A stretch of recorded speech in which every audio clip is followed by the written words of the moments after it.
जेमिसी हुन्छ हामी आज एउटा फेरि नयाँ खेल खेल्ने छौँ अनि त्यो खेलको नाम रहेको छ लाजरस ऱ्यापिङ गेम है।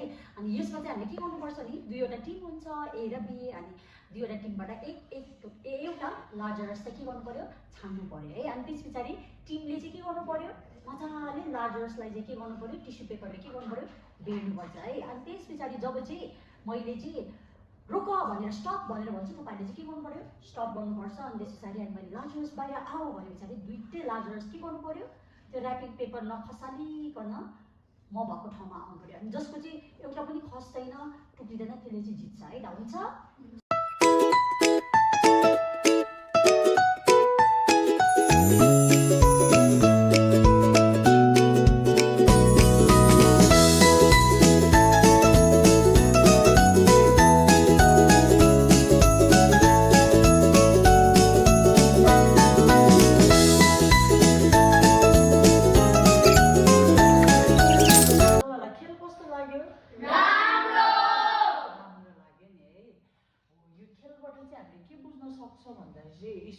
एकदमै ठुलो शक्ति छ अनि र उहाँले चाहिँ तपाईँ र मलाई प्रेम गर्नुहुन्छ सँगसँगै उहाँले चाहिँ हामीलाई मद्दत गर्नुहुन्छ बुझ्नुभयो।